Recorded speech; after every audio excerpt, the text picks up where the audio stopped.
ในท่าทิศพันมันอยู่ที่ห้องประชุมชั้น2ของกองบัญชาการทหารเมืองไซจำพรได้เปิดกองประชุมประกาศการจะตั้งรักษาการหัวหน้าการทหารและห้องหัวหน้าการทหารโดยภายใต้การเป็นประธานร่วมของทานพันเอกจันนีศรีสุขหัวหน้าการเมืองกองบัญชาการทหารแขวงบริคำไซทานไก่สนจันทร์ศินา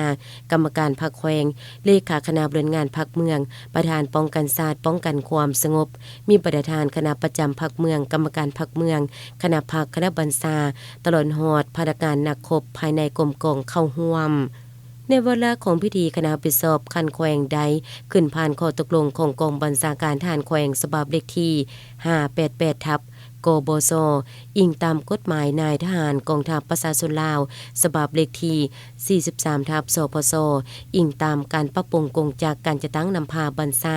กำลังประกอบอาวุธให้เข้มแข็งหนักแน่นหอบด้านเพื่อเฮ็ดสำเร็จหน้าที่ปกปักรักษาและสร้างสรรค์พัฒนาประเทศชาติอิงตามการค้นคว้าเห็นดีปฏิกภาพของกองบัญชาการทหารแขวงบริคำไซ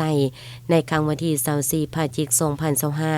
2025ว่าด้วยเห็นดีแต่งตั้งทานพันตรีคำฝุ่นวิไลพลเป็นรักษาการหัวหน้าการเมืองกองบัญชาการทหารเมืองไซจำพร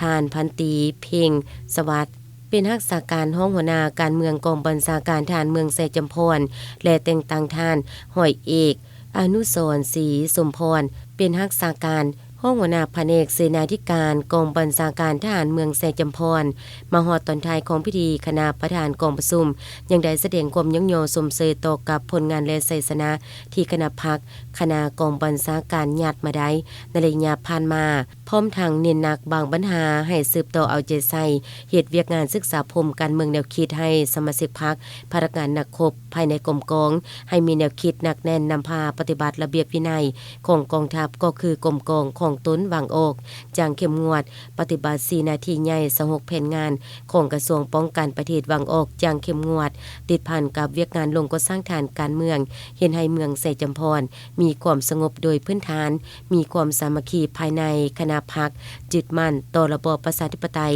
เฮ็ดเวียกเป็นหมู่คณะแบ่งความรับผิดชอบให้บุคคลโดยสมใส่เวียกงานประจำการพร้อมสู่รบอย่างเป็นปกตินำพาสินำพนักงานนักคบได้กรมกองต่อเวียกงานการปลูกการเลี้ยงเพื่อสนองเสบียงอาหารเข้าเฮือนครัวรวมกุ้มตนเองและสืบต่อลงจะตั้งปฏิบัติปรับปรุงเวียกงานกองรอนบ้านภายในทั่วเมืองให้มีความหนักแน่นเข้มแข็งเติบใหญ่ขยายตัวขึ้นไปเรื่อยๆ